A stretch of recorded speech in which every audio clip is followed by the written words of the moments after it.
Pues muchísimas gracias, qué gusto estar aquí. Un agradecimiento a la Comisión Nacional contra las Adicciones y por supuesto al Instituto Nacional de Psiquiatría. Comentarles que en mi currículum no se dice, pero yo soy alumno de la primera generación de medicina de la Universidad de Anáhuac. La primera generación, a mí todavía me tocó el padre Maciel. Bueno, me quiso tocar, pero corrí. Había prometido que no iba a decir el chiste, pero lo tengo que decir porque es... Voy a saltarme esta parte de aspectos de estadísticos porque ya la doctora Monteiro ya profundizó respecto de estos y solamente hablaré un poco de los que me interesa más comentarles a ustedes. Se habla ya, el consumo comienza casi siempre antes de los 15 años y es un grave problema de salud pública en nuestro país. Se consume grandes cantidades en periodos cortos, esto quiere decir que a diferencia de otros países, algunos europeos en donde la gente toma una copa diariamente antes y otra copa posterior a la comida, en México en 2 horas un mexicano se toma todo lo que los europeos se tomaron durante toda la semana y esto viene asociado con graves problemas por consumo de alcohol.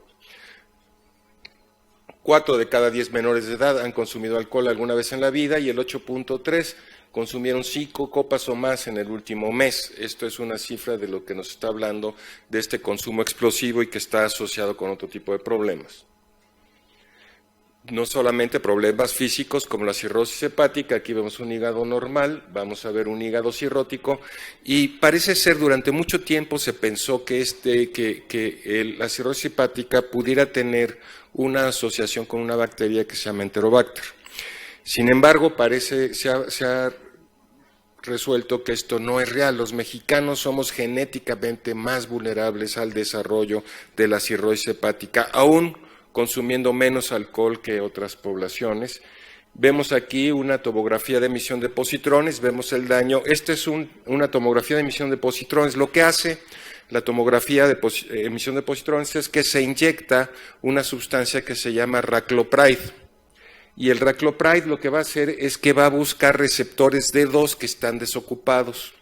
Y lo que se ha visto es la pérdida importante de receptores D2 en pacientes que son dependientes al alcohol. Nosotros vemos aquí en rojo todo esto, amarillo y rojo son esos receptores que están desocupados de D2. Nosotros vemos la pérdida importante de receptores en pacientes alcohólicos. Esto quiere decir que esto es una neuroplastía cerebral y que la gente va perdiendo la capacidad de sentir placer en otras actividades que no sea el consumir alcohol. Y bueno, no solamente hay trastornos físicos, sino también psicosociales muy importantes. Algunas fotografías. Quiero decirles que estas fotografías son muy interesantes porque me las proporcionó Arturo Cervantes hace muchos años, el doctor Arturo Cervantes, cuando él era el comisionado del CENAPRA, el Centro Nacional para Prevención de Accidentes, y debo decirles que fue en esa época, mucho tiempo antes, que él empezó a difundir mucho el uso de alcosensores en nuestro país.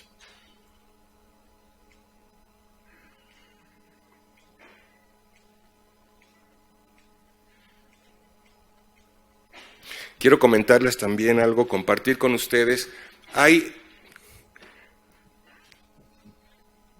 2 personas con las que me pongo muy nervioso cuando están presentes y hago yo una conferencia. Uno es el doctor Thomas McClellan, que es quien desarrolló el Addiction Severity Index, el índice de severidad de adicciones. Cada vez que me toca hablar frente a él me pongo muy nervioso. Y en segundo lugar, cuando está la doctora Medina Mora presente. Ni modo. Perdón. Bueno, algunas cifras de centros de integración juvenil. Esto nada más para ver que el consumo de alcohol se ha mantenido a lo largo de la vida. Este es en el último mes y estas son las sustancias que hacen que las personas vayan a tratamiento a centros de integración juvenil. Evidentemente la marihuana es una sustancia muy importante que lleva a los sujetos a tratamiento y el alcohol parecía que no. Las metanfetaminas estamos viendo un crecimiento importantísimo, sobre todo en la zona del Pacífico de nuestro país y parecería que el alcohol no es tan importante. La realidad es que tiene que ver esto con las facultades de centros de integración juvenil. Durante mucho tiempo, centros de integración juvenil no atendía problemas de alcohol y tabaco. Fue hasta la gestión cuando estuvo el doctor Víctor Guiza, aquí presentes, que empezamos en centros de integración juvenil a atender problemas vinculados al alcohol y al tabaco, cuando el doctor Guido Belsazo estaba como comisionado nacional contra las adicciones. Y bueno, estas cifras ya fueron ampliamente comentadas por la doctora Monteiro, no tiene caso que lo veamos nuevamente. Estos son nuestros pacientes en centros de integración juvenil. Solamente las personas que son consumidoras de alcohol fundamentalmente son varones, el 58.9, y tienen una edad de 24.8 años, pero desde 10 años atrás habían empezado ya a consumir alcohol en forma nociva. Esto quiere decir que ya llevaba 10 años la persona con un trastorno asociado con el consumo de alcohol. ¿Y qué es? Esto es lo que más me interesa comentar con ustedes. Cuando uno hace un programa de atención general al consumo de alcohol, ¿cuáles son los objetivos? Uno es tratar de que menos personas se inicien en el consumo o retardar el inicio en el consumo del alcohol. Segundo lugar, que quienes se hayan iniciado ya en el consumo de alcohol no desarrollen un trastorno. Cuarto, quienes desarrollan un trastorno sean tratados con calidad. Y finalmente, que haya menos externalidades negativas asociadas con el consumo del alcohol. La pregunta aquí es si esto es posible. Evitar que menos menores se inicien en el consumo de alcohol o retardar el inicio de alcohol en menores de edad. Parece que sí. Y estas son las medidas más importantes. Prevención en familias, prevención en escuelas, y les voy a recomendar mucho que revisen nuevamente los estándares de prevención que saca la Organización Mundial de la Salud y la Oficina de Naciones Unidas contra la Droga y el Delito. Porque dicen, por ahí me llegó un meme muy interesante que dice que la filosofía es buscar en un cuarto oscuro un gato negro. La metafísica es buscar un gato negro en un cuarto oscuro sabiendo que no existe el gato. La teología es buscar un gato negro en un cuarto oscuro sabiendo que no existe el gato, pero tratando de convencer a los demás de que sí existe. Y la ciencia prende la luz.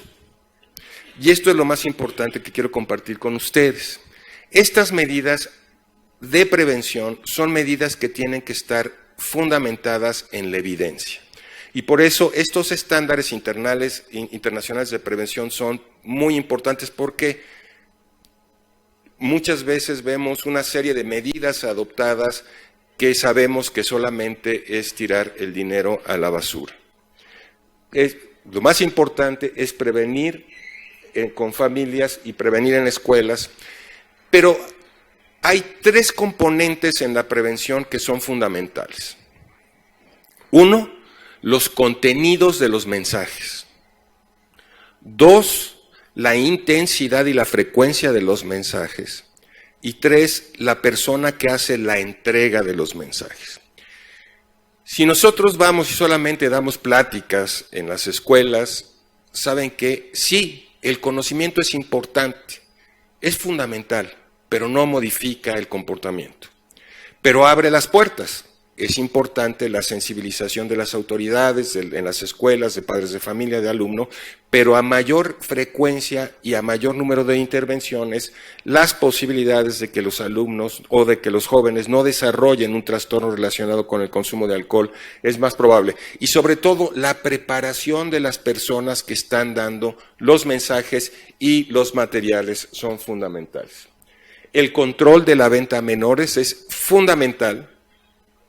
Esto implica disminuir la densidad de puntos de venta, de disminuir la densidad de puntos de venta de alcohol. Es increíble cuando va uno a algún lugar. Ayer estuve en Zacatecas, veía la cantidad de modeloramas, o no sé cómo se llaman, unas tiendas que están vendiendo alcohol en cada esquina. Es muy importante disminuir la densidad de estos puntos de venta.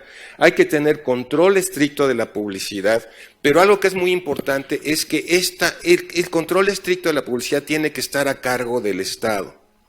Alguna vez, recordarán algunos de ustedes, se intentó en nuestro país darle la responsabilidad a la misma industria alcoholera de que se autorregulara. Esto fue terrible, no hubo ningún resultado y creo que es la autoridad quien no debe de quitar esta atribución a sus funciones. Y por supuesto, el aumento de impuestos, el alcohol y el tabaco son sustancias elásticas. Sabemos nosotros que cuando se aumenta el precio a través del impuesto es cuando disminuye. Entonces sí es posible retardar el inicio. Vemos nosotros algunas publicidades de Bacardí y otras publicidades que habían existido, que evidentemente están invitando a los jóvenes, a los menores a consumir.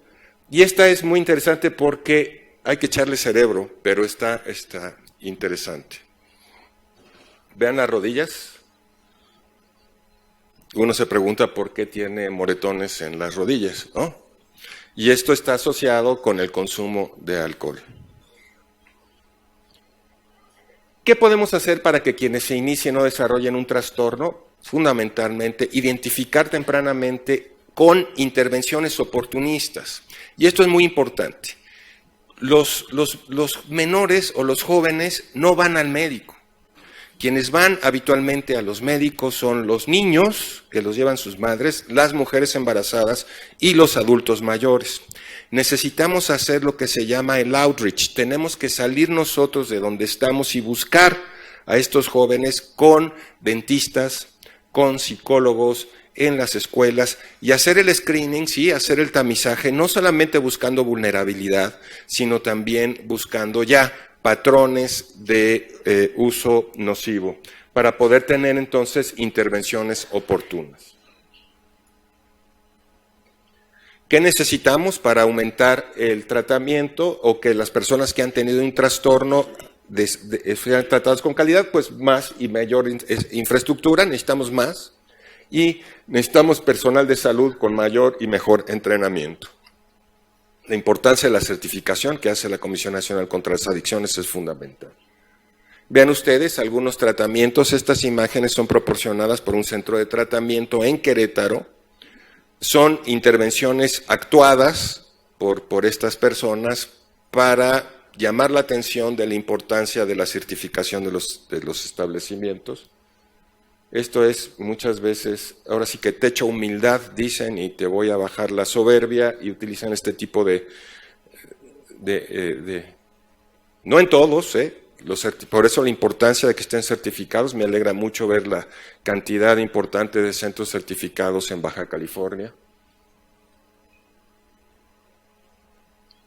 Y bueno, menos externalidades negativas. ¿Qué tenemos que hacer?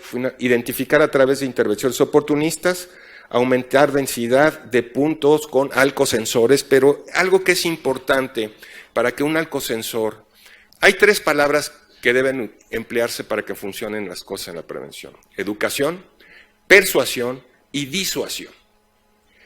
Cuando nosotros aumentamos o ponemos alcosensores en el país o alcoholímetros, algo que es fundamental son 3 cosas también. 1, aumentar la probabilidad de que te agarren. A mayor probabilidad de que te agarren, mayor disuasión. 2, la efectividad o la certeza de la pena. Saber que agarren a quien agarren, aun sea el hijo de un gobernador, irá a la cárcel. Y 3 lugar, el monto de la pena. Esto quiere decir la severidad de la pena. A mayor severidad, a mayor densidad y a mayor probabilidad de que te agarren, los alcosensores funcionan mucho mejor. Otra vez, en Estados Unidos y en algunos países evitan en algunos antros la venta de bebidas destiladas por botella. ¿Esto qué hace? Yo recuerdo mucho alguna vez estando en Atlanta, en el CDC, visitamos un antro, no le van a decir a mi esposa, pero visitamos un antro en Atlanta, en el CDC, y tú pedías una copa y tenías que andar persiguiendo al mesero. Ya te la daban, la pagabas, bueno, para que te sirvieran la segunda copa, tardabas como media hora. México es de los pocos países en el mundo en que te sirven el alcohol, tu cubita o tu cerveza en un estadio de fútbol en tu silla, en tu sitio. Te lo llevan y te dan en la corrida de toros tu cerveza. Cuando en muchos otros países la gente tiene que dejar su lugar, ir a formarse a un lugar para que le den su cuba durante 15 minutos mientras ya metieron el gol, ¿no? Y nada más le van a dar una. Entonces hay una serie, y acuérdense ustedes cómo la FIFA presionó en forma importantísima a Brasil durante el Mundial para quitar la prohibición del consumo de alcohol en los estadios durante el Mundial. Entonces, sí, tenemos que cuidar mucho las intervenciones de la industria y vigilar la acción de las autoridades. En Estados Unidos hay una organización que se llama MOM, Mothers Against Drug Drivers, que lo que hace es que las madres de familia se reúnen y van a vigilar a la autoridad para que la autoridad cumpla con su función y evite que, por ejemplo, alguien vaya a dar dinero y salga, etcétera, este tipo de cosas. Entonces, yo creo que la participación de la comunidad también es fundamental en este tipo de cosas. Por cierto, hoy es Día Internacional de la Diabetes, que es muy importante también la asociación entre diabetes mellitus y consumo de alcohol. Y sobre todo, hacer cumplir la ley, es fundamental. Podemos tener las mejores leyes que puedan ustedes imaginarse, pero si no las hacemos cumplir, esto no funciona. Recuerdo mucho un caso de Rubiel Ávila, que comentaba que iba a sacar del ámbito penal la venta de alcohol a menores. Y bueno, fue un problemón en el Estado de México terrible. Y él lo que decía es, ¿cuándo han visto ustedes que metan a la cárcel a una persona por venderle el alcohol a los menores? Nunca, nunca ha pasado. Pero ¿qué tal que le pegamos en el bolsillo? Lo pasamos al ámbito administrativo y le vamos a cobrar una multa que sea impresionante o vamos a clausurar su establecimiento. Por cierto, en Querétaro también hubo una práctica bien interesante que se había formado un fideicomiso en donde todas las multas que eran obtenidas por incumplimiento de las leyes en establecimientos que tenían que ver con la venta de alcohol o tabaco, iban a un fideicomiso para la prevención y la atención de este tipo de problemas, lo cual hacía mucho más disponibles los recursos para el problema, lo cual es muy bueno. Ojalá podamos hacerlo en Yucatán, doctor. Y bueno, esto es lo que hace Centros de Integración Juvenil. Centros de Integración Juvenil tiene un modelo de intervención preventiva que yo digo que es multicéntrico polietápico. Esto quiere decir que nosotros lo que hacemos es actuamos en el individuo, en la familia, en la comunidad y en diferentes etapas de desarrollo de acuerdo a la vulnerabilidad de los sujetos. Y algo que Centros de Integración Juvenil ha hecho, y esto es reciente gracias a Bruno Díaz, que es es nuestro director de investigación y ha trabajado muy intensamente es en evaluar nuestros programas. Y lo que nosotros estamos viendo en esta última etapa es que estamos incorporando componentes cualitativos. Empezamos en la primera etapa haciendo test, post-test, y ahora ya estamos haciendo diseños prospectivos longitudinales y con algunos resultados interesantes. Por ejemplo, aquí nosotros vemos en escuelas intervenidas y no intervenidas algunas diferencias en cuanto al consumo de tabaco, alcohol y otras drogas.